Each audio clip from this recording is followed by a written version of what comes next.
everyone. So with this video, I'm going to go back to the basics of pinstriping. I'm going to show you how to work with one color, get your brush ready, get your palette ready, get your substrate ready. Today we're going to be working on glass. It's easy to clean up. I learned on glass. Some people don't recommend it, but hell, I still paint on glass for a living. So you learn on glass, you can pretty much learn on anything. We might even hit the metal up. I'll show you how to work on that and how to clean it up afterwards. It's really super easy. And yeah, so basics, basics, basics. Brush control totally matters. I'm a big stickler on the basics and the fundamentals of the pinstriping. So we're gonna learn a lot. So brand new can of One Shot, still has the clips on it. I'll show you how to take that off. But when you get a brand new can, this is bright red we're going to be working with because it's highly visible. A lot of the pigment is stuck on the bottom of the can. This is common. Even latex paints, you'll see like that's film on the top. It looks different. It doesn't look like a color. You need to stir, mix all that stuff into every can of paint.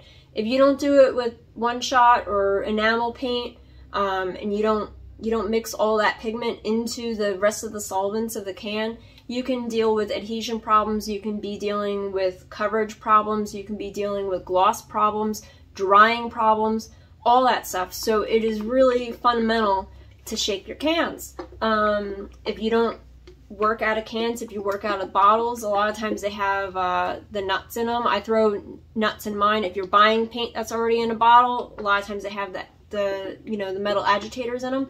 You really got to shake every single time you go to paint. You really got to shake your stuff or you're going to be dealing with issues. So shake, stir, especially brand new cans. I'm going to be shaking for a while, so we'll cut to when I take the clips off.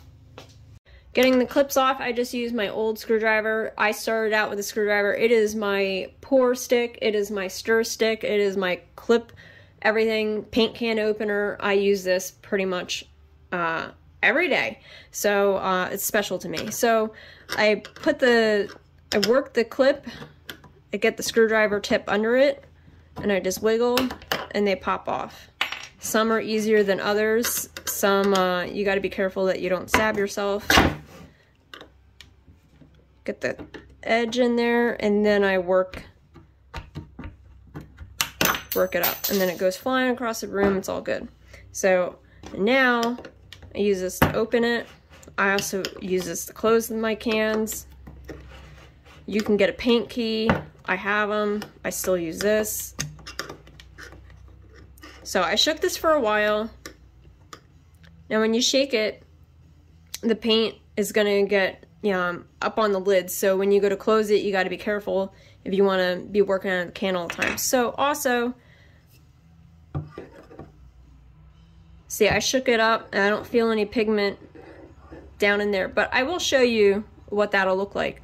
So I'm also going to stir this for a while, and we'll cut, and I'll show you a can where I haven't shaken it and I haven't stirred it, and I'll show you the pigment load on the bottom of the can just so you can see. But I'm going to stir this for a while, so we'll be back. Well, for this video, I'm going to be showing you how to work out of the can and also in the cup. But I want to show you how I transfer my paint into a cup without messing up the rim too much.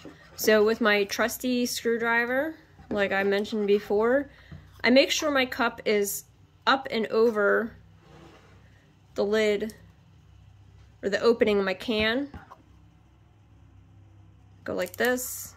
I just scrape my screwdriver a little bit. And I do this a few times. You'd be surprised. You don't need a lot of paint. You really don't. That's all I'll need. It's just a little bit of paint in a wax-free Dixie cup. Scrape the rest of the paint off the screwdriver. Voila. See? No paint around the rim. This is violet, all right? This is the color it's supposed to be. This is the, the solvents and everything like that floating on the top. The pigment's on the bottom, even though this has like been opened before, but I haven't opened it since the last time I poured this into a bottle. So it separates from the pigment. See that? See, the pigment is on the bottom of the can. You can kind of see it. So if you stir it, you'll start seeing the actual color mix in. I wanted to show you what the chunks on the bottom of a can would look like. So I'm scraping the bottom pigment off of the can bottom right there, so you can see all that stuff needs to be stirred into the paint, stirred, shaken, all that good stuff, because that matters. So I'm going to scrape that back off.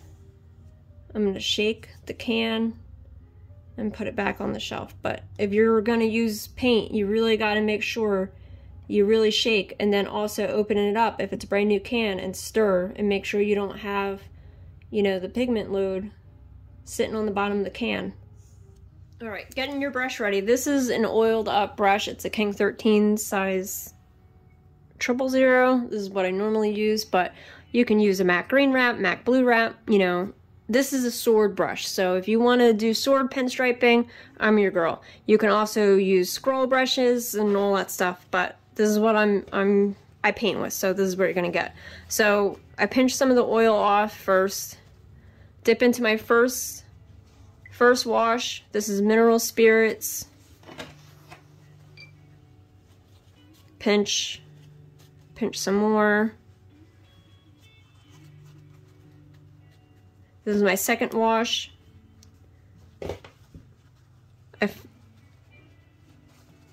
changed the towel, flipped it around so I'm not pinching it into oil that I just took off.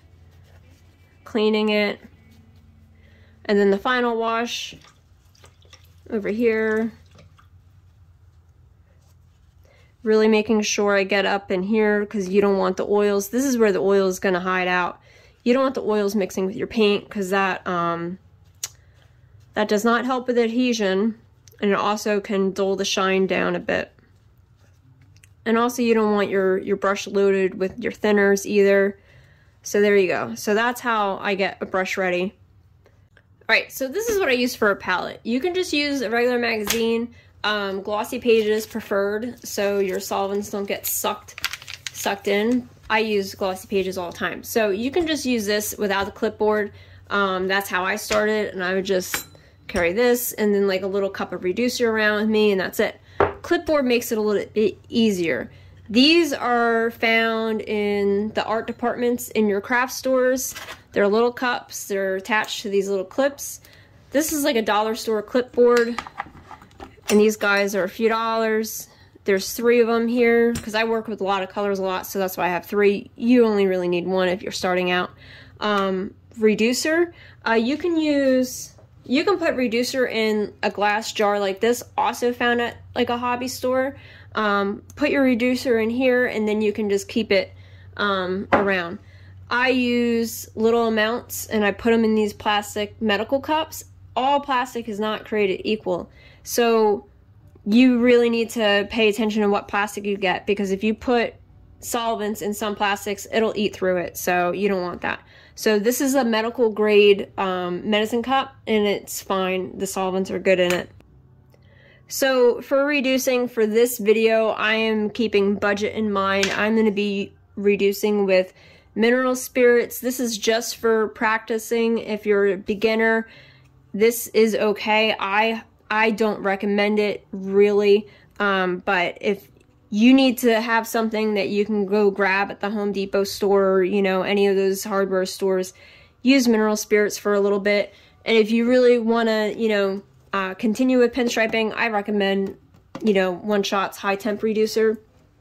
I feel it's less oily and all this stuff. I can go on a whole rampage about mineral spirits, but we'll film with mineral spirits today because you're all beginners and, you know, you're learning. So 1 can of paint, mineral spirits. This can, well, shades of red are more expensive, so let's get that out of the way. Anything with a red pigment is going to be more money.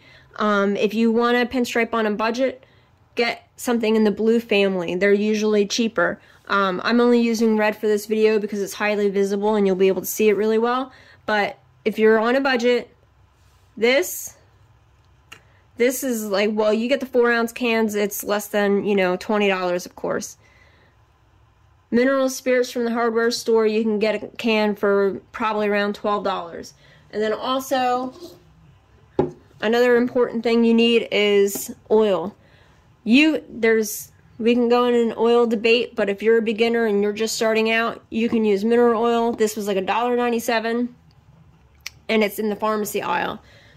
You can also use, if you have in your house, Vaseline. You can use Vaseline, petroleum jelly, whatever. This will come out in your solvents. This will clean out with mineral spirits. It's all right. So if you have this laying around your house and you want to start, get your jam on. I'm not a big stickler when it comes to that. So that's what you get started. And like I said, like, that's cheap. So anyway, if you're going to be working out of the can, which I don't do and I don't recommend, but you know, we all start somewhere. You dip into the can like that. And you really want to cover your whole brush with paint, but you don't have to dip your paintbrush all the way into the can to get to that level. You take that and you go back and forth. You really want to press down and make sure all that hair gets covered with paint. Go back and forth, back and forth. And if you feel like you have too much paint in one area, just move aside. You can move aside, and see how wide that gets. But anyway, start there. And really, in the beginning, you don't need reducer when you're just loading up a brush like that. The paint's fresh and all that stuff. You can get started. I have some dog hair there. That's what happens when you have a St. Bernard. Hair gets everywhere. So, but when you go into reducing, this is what you do. You dip into the paint, dip the tip. I showed in other videos, you dip the tip like up to there into the reducer, and you just go. Okay, so if you want to clean your glass before you start, you can just pick up rubbing alcohol. It's easy. You can pick up a microfiber towel. You can use the microfiber over and over and over again. You can even wash it if you want, instead of using all your rags. So you wipe it down with just rubbing alcohol. Like I said, this is glass. This is just from out of a picture frame. As you can see, it's broke. I don't know if the video will show that, but it's broke up there. So this is just practice glass. You can put a piece of white paper behind it. You can put any color you want behind it. You can even spray paint it if you want.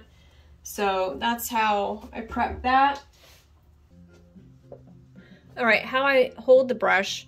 I hold it on the handle, which of course is this part. This part. This is called the wrap, and this is the brush hair. Now, this is right side up, so it's fully loaded, and that's why it's sagging right now. But down here, these hairs graduate and they get longer as they get to the tip, and this is the top side of the brush. If I was right-handed, now hold on. If I'm left-handed, the flat side, this is the flat side of the wrap. The flat side goes towards the rest of my fingers. If I'm right-handed, the flat side goes towards my thumb. So be mindful, if you're left-handed and you ask someone, how do I hold it?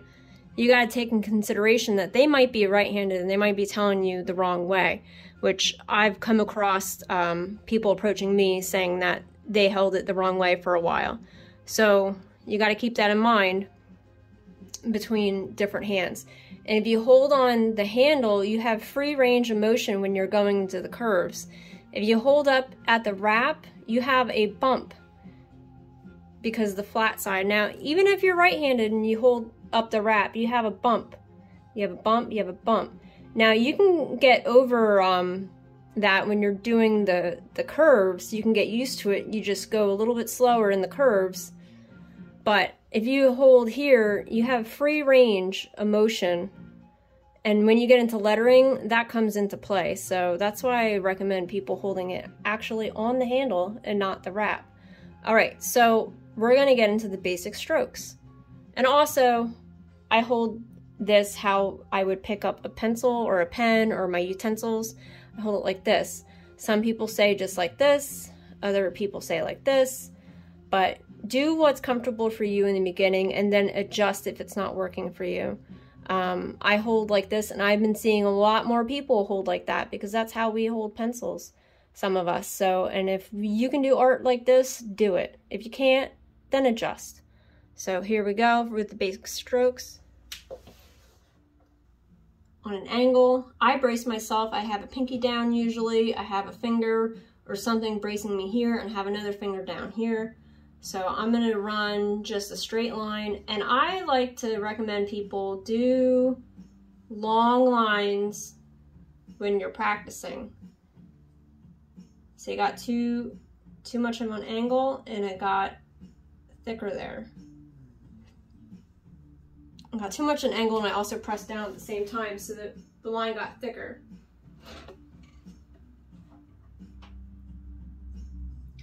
So your basic straights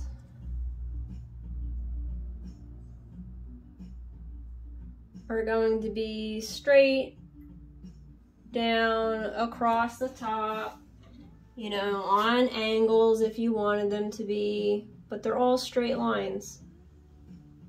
So that's one of the basic strokes.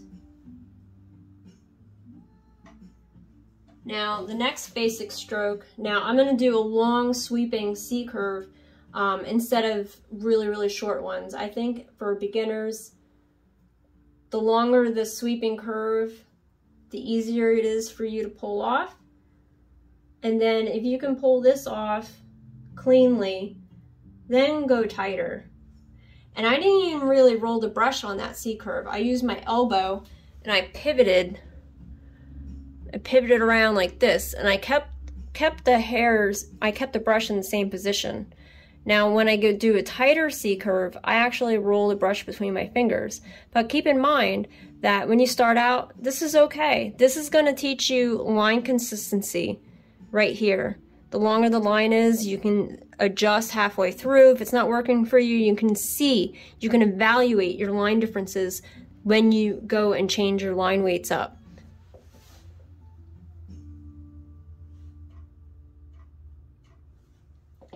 See, if I wanted to do this curve, but a little bit thicker, and let's say I start out thin, I'm like, oh no, I want it thicker, then you press down a little bit more.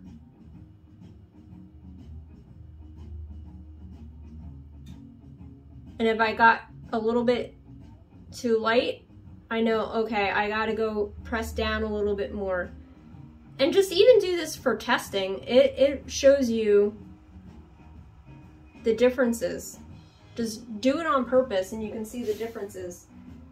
Sometimes if you do things on purpose and fail on purpose, you learn why and you learn how to self-adjust in between. Now, this is a basic C curve one way. Now you can do the other C curve the other way.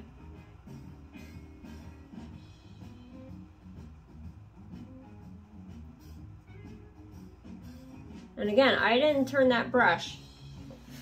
Now I'm also working standing up, and sometimes when you're sitting down, you don't have that big range of motion available to you because when you're sitting down, your elbow might bump into you. So I like to recommend to people to paint upright, whether you get an easel for on top of your drawing board where you can have something upright on top of a table, that works out perfectly. So I'm going to be doing this long C curve with spinning my brush a little bit.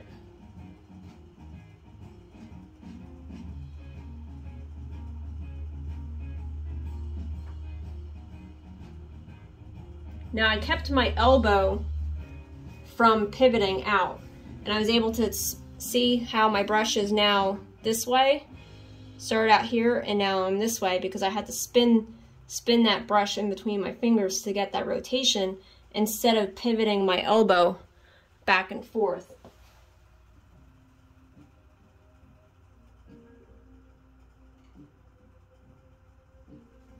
Now I'm going to do a tighter C curve, and I'm going to use both the spinning and my elbow pivoting to be able to do it.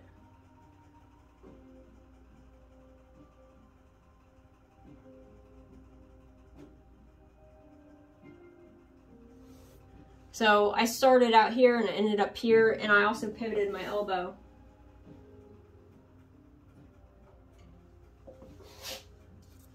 And also when you start, like if you want to do a tight curve, you don't start here and then pull. You start on the same angle as you kind of want your line to start, and then you roll. Now that was keeping my elbow pretty much straight up and down, and I ended up with the brush totally upside down.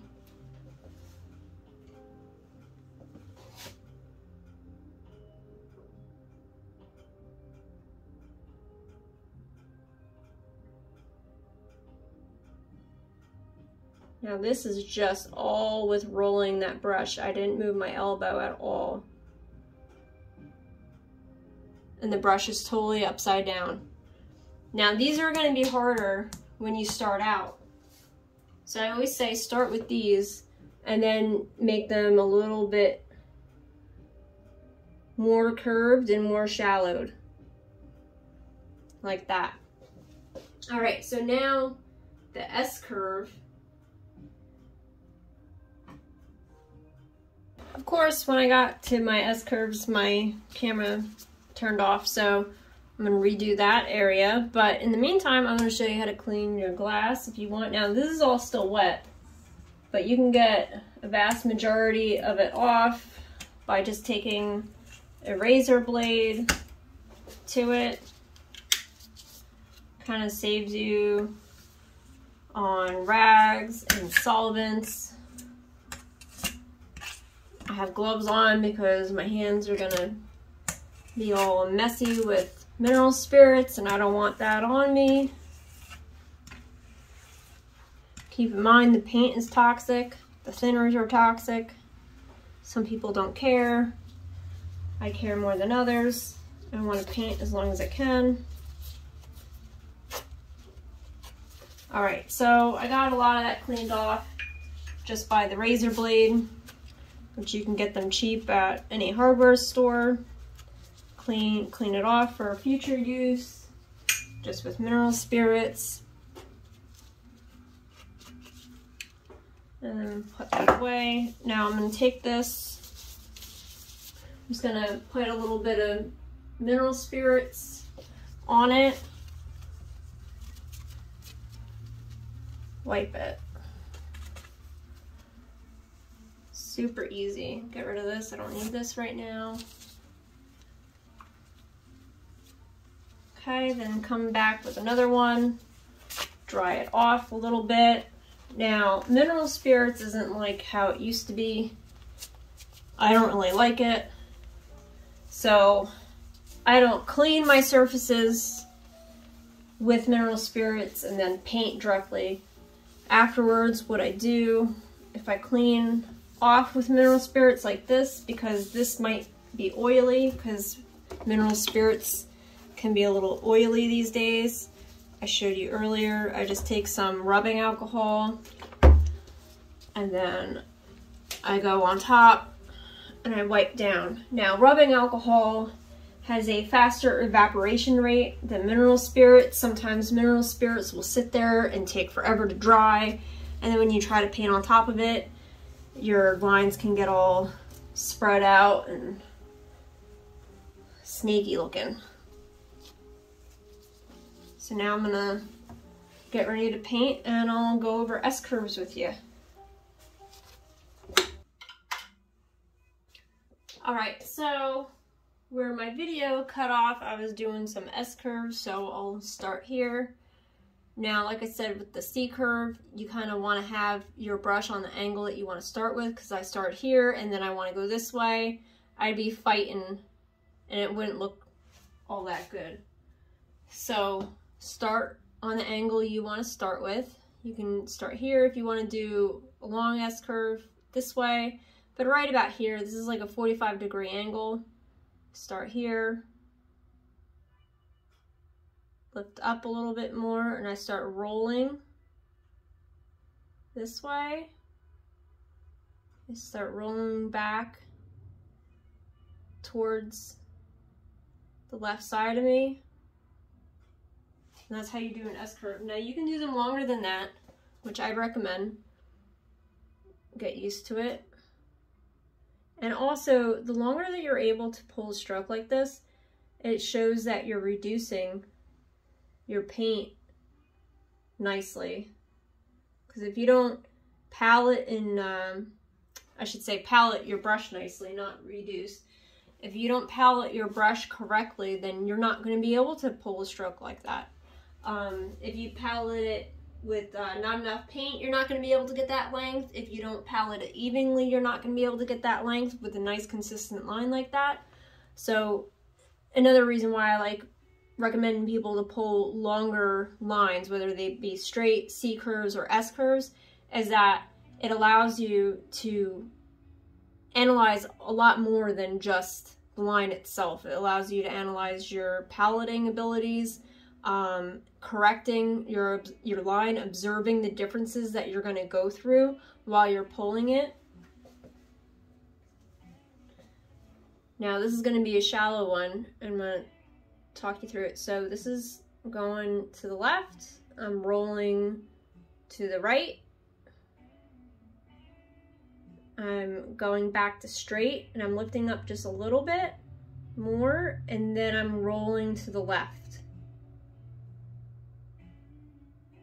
Now sometimes if you don't lift up in the middle section a little bit more when you're correcting your hairs, when you're going from one roll and you're unrolling and then rolling back into another, this section, if you don't lift up a little bit, sometimes if your hairs are still rolled up against each other, the line may look thicker. So that's why I say right in this section, be mindful. It doesn't happen all times, but be mindful that you might have to lift up on that angle as you're unrolling your hairs on your brush, then to roll back into the other curve.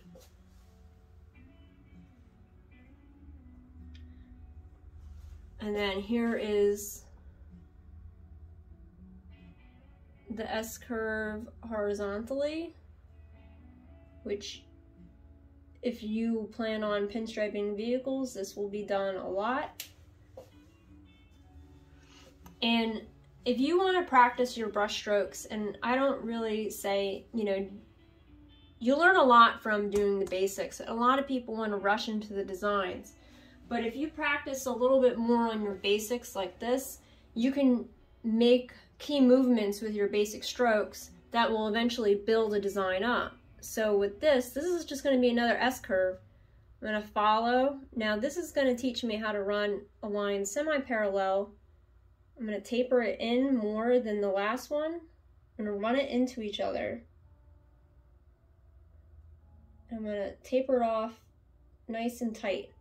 So you're going to be using that a lot in design work. And here I'm going to just run another S curve. I'm going to run this thicker, so I'm going to push down more.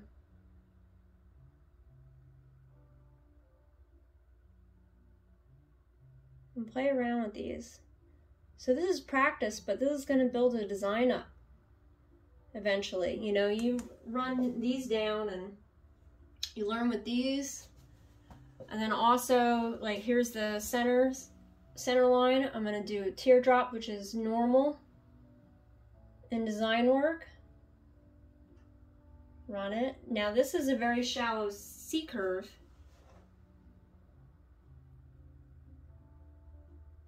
Get them as symmetrical as you can.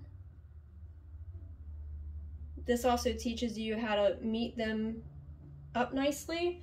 And also I'm going to show you just these little shallow C curves can eventually become a design all on their own. So this is just practice. Shallow C curve, taper it sharp.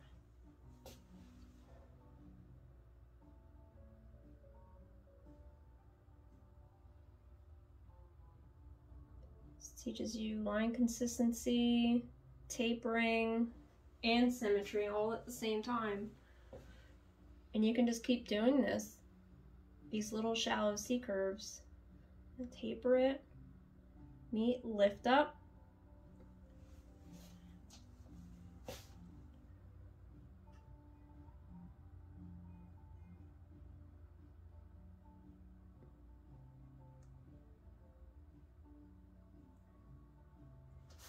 And also,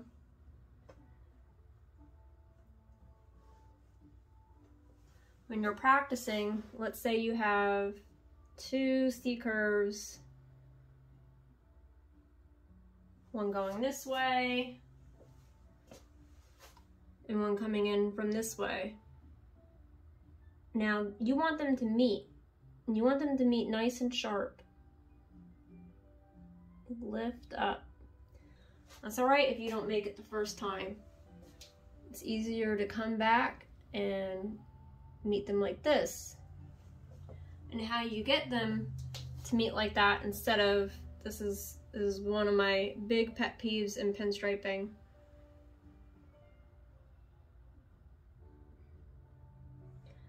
See, my intention was to meet here, but I overshot it. And let's say like that one shot, that drives me batty. So with that, we need to talk about the amount of surface area that we're putting down when we're pulling these lines. I have about, in this line thickness, I have less than 1/4 inch of the brush touching the surface, okay? So here's the tip. Here's the bottom here of the brushes, and up about 1/4 inch is the tip, all right? If I wanted to lift up, now I boogered the end of this, but if I wanted to meet here, I gotta think about where the baseline of my brush hair is touching the surface, not necessarily the tip. I need to think about this area, because if I waited to pull up, if I ran a line this way and I waited to pull up where this tip meets the edge of this line, that rest of that paintbrush is already down and it's over here. Example, say I'm paying attention to the tip of my brush and only the tip, not about the surface area that's already touching. See, there's the tip of my brush, and see how much I overshot? That's because I had that much of the brush already touching the surface. So I need to think about lifting up to meet this point, not that point. So you got to be mindful of how much brush hair is actually on your surface at any given time when you're meeting lines like practicing. Let's say you're practicing straight lines, usually longer than this. You want to stop nice. Sometimes I lift up, see I have less of the tip on the surface there. I lift up and I wiggle just a little bit to keep that the same width as the rest of the line. Because the more you lift up, the less paint is on the surface, less hair is on the surface. And I want to meet this at like a 90-degree angle,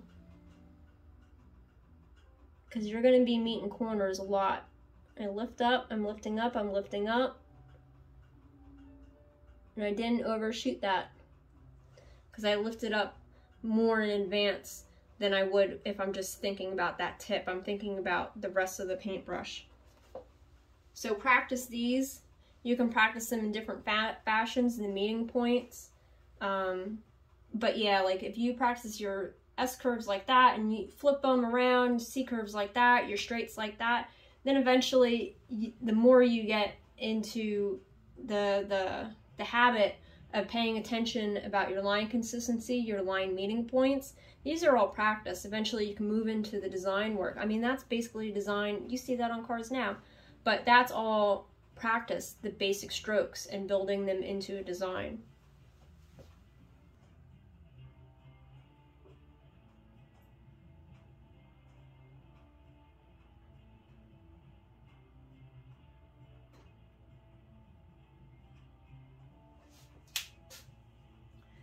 See how slow I took that on the ending? If I came down and I went fast and I lifted up really fast without thinking about the ending of that, it gets tapered.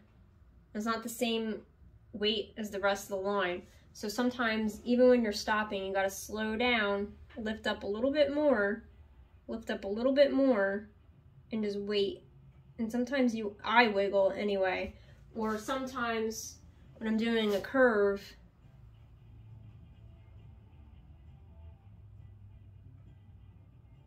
I'll roll the brush as I'm lifting up more and stop. Okay, so bird's eye view of trying not to overshoot a line. That's overshooting. That's overshooting. Okay, so I'm gonna set up, this is one-handed, so forgive me.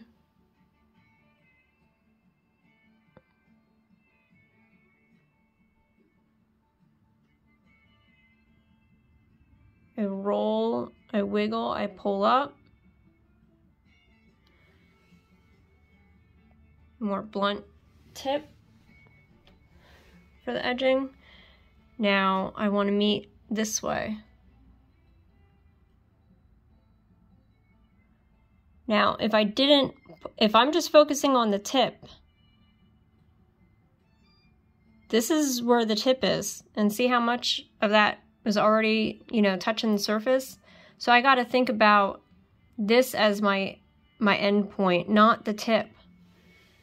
So let's meet that line again.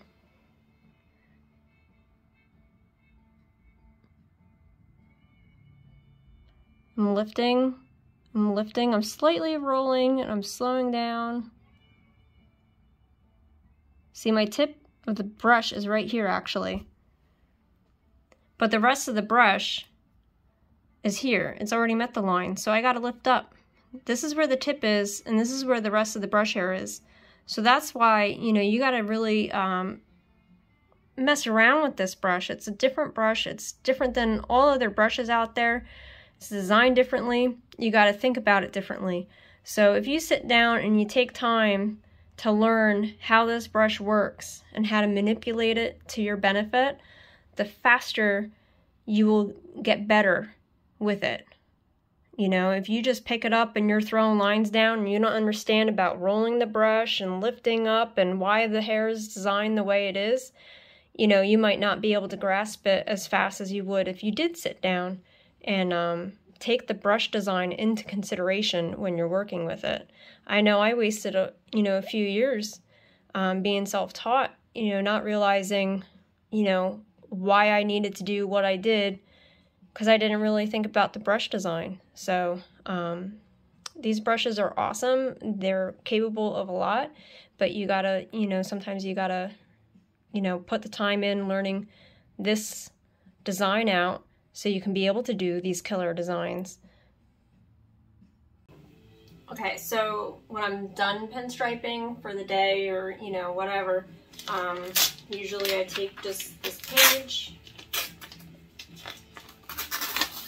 and I fold it over on itself, and you can still use this as a palette then. You have like two sides to use if you wanted to. So set that aside. This is my first wash, my second wash, and then the third wash is in front of that. So I already moved the excess paint off my brush, and I keep these folded up really well. That way the solvents don't soak through the towel and onto my hands. So I pinch, swish it around a little bit, I pinch again, go into the second wash, swish that around. Now red is one of those colors that is hard to get out of the heel of the brush, which is right here. That's the heel of the brush. And sometimes Mineral Spirits doesn't do it. And what works out really well actually is reducer. Like I said earlier in the video, I don't really reduce with Mineral Spirits. I just did that for this video because it's budget minded. But if you pick up like a universal reducer for enamel paint, an automotive reducer, it takes out a lot more of that paint than Mineral Spirits does. Even One Shot's reducer will take out more paint from the heel of the brush than actual Mineral Spirits these days. So my third wash, I don't have a lot of color coming through. It's still pretty clear. So I'm gonna say that's pretty clean. I'm gonna pinch it. Now I have in a little baby mason jar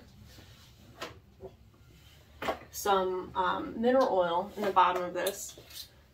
So I'm gonna swish it around in the mineral oil, and I'll probably do another video dedicated to oils, but I have a lot on my brush. Now, rather than just dipping in here and then throwing in a bin, you palette back and forth like you would if there was paint on it, and you really work it into the heel of the brush, and you can still see there's some color coming through, but that's alright because that's going to stay nice and wet for the next time when you clean your brushes out, and then you can go switch to the next color.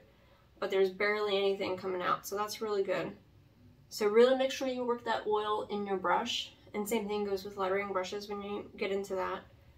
And then you can just stow your brushes away. There's brush boxes, I'll show you one. This is a big one, but they make smaller ones just for pinstriping brushes. If you wanted to buy one of these, they're available. And you can work it into the springs like that, and they stay where the hairs don't get caught up. Or if you do not have the money to buy one of these yet, I mean, the first time I ever stored a brush, it was in a cassette plier tape. So, I mean, you can just store it if you know you're going to be using it tomorrow. You can even store it in, put foil down, lay it on top of the foil, put another piece of foil on top of it, and just store it like that if you wanted to. They have these brush, they're not really brush bins, but they're enamel coated tins that you can get at the art store, but you can basically lay it down. I lay it up here because that's where I keep the pinstriping brushes, but all these get laid down, and these are all oiled up, and I use them so much that I just keep them. I don't put a cover on top of them, only because I paint every day. Keep that in mind. If you're not painting every day, you want to store them with something over them, that way dust and they don't dry out so fast, which I haven't had mineral oil dry up on me, so that's why, you know, it's one of the things that I recommend. So yeah, so that's how you would store your brush. When I travel, I have them in brush boxes, like the one with the springs. But like I said, if you don't have a brush box, it's not gonna kill your brushes. Just make sure you can put them somewhere where they're not gonna get tossed around or anything. Another thing that you can do if you are traveling and you're worried about them rolling around on you is you take a piece of cardboard, and after you oil it up and put a piece of foil down, of course, you can wrap the cardboard in the foil and then tape the brush handle to the foil and just go about your business. But yeah, there's all different things that you can do to store brushes. It's not an end all if you don't have the money to buy a brush box right away. So yeah, so I hope that helped you. I'm pretty sure I missed out on something. And it's really hard trying to do a demo and try to get the right angles and all that stuff when you're trying to film by yourself. And then also remember what beginners need after you paint for, like, you know, 18 some odd years, 15, 18 years, however long it's been. So if there's anything that I didn't cover, drop it in the comments. Maybe I'll make a new video on that subject. I have tons of ideas for videos. So subscribe, like, comment, share if you want. But give me some feedback. I'm trying to get better at this. It's hard to fit it in my schedule. So yeah, give it a whirl. I hope everyone enjoys these videos, and let me know how you like them.